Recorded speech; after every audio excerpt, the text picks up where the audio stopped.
ಏಕಾಂತದಲ್ಲಿದ್ದ ಪ್ರೇಮಿಗಳ ಮೇಲೆ ಏಕಾಏಕಿ ಅಟ್ಯಾಕ್, ಸಂಘಟನೆಯ ಯುವಕರ ಅಟ್ಟಹಾಸ. ಹುಬ್ಬಳ್ಳಿ ನಗರದಲ್ಲಿ ಮತ್ತೆ ನೈತಿಕ ಪೊಲೀಸ್ಗಿರಿ ಪ್ರಕರಣ ತಲೆದೋರಿತು.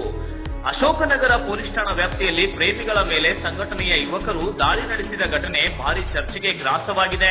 ಅನ್ಯ ಧರ್ಮದ ಯುವಕ ಹಾಗೂ ಯುವತಿ ಹಲವು ವರ್ಷಗಳಿಂದ ಪರಸ್ಪರ ಪ್ರೀತಿಸುತ್ತಿದ್ದು, ಇಬ್ಬರು ಮಂಗಳವಾರ ಏಕಾಂತ ಪ್ರದೇಶದಲ್ಲಿ ಭೇಟಿಯಾಗಿದ್ದ ವೇಳೆ ಕೆಲ ಸಂಘಟನೆಯ ಯುವಕರು ಕಾರ್ಯಕರ್ತರು ಏಕಾಏಕಿ ದಾಳಿಯನ್ನು ನಡೆಸಿದ್ದಾರೆ.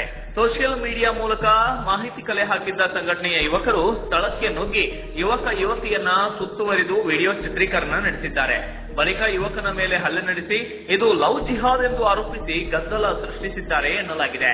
ಘಟನೆಯ ವೇಳೆ ಯುವತಿ ಭಯಭೀತಳಾಗಿದ್ದರೂ ಸಂಘಟನೆ ಕಾರ್ಯಕರ್ತರು ಇಬ್ಬರ ಮೇಲೂ ಒತ್ತಡ ಹೇರುವ ದೃಶ್ಯಗಳು ಮೊಬೈಲ್ ಕ್ಯಾಮೆರಾದಲ್ಲಿ ಸೆರೆಯಾಗಿವೆ. ಯುವಕನನ್ನ ಎಳೆದೊಯ್ದು ಅಶೋಕನಗರ ಪೊಲೀಸ್ ಠಾಣೆಗೆ ಕರೆದೊಯ್ದ ಕಾರ್ಯಕರ್ತರು ಅವನ ವಿರುದ್ಧ ದೂರು ದಾಖಲಿಸಿ ಜೈಲಿಗೆ ಹಾಕುವಂತೆ ಪೊಲೀಸರ ಮೇಲೆ ಒತ್ತಡ ಹೇರಿದ್ದಾರೆ ಎಂದು ತಿಳಿದು ಬಂದಿದೆ.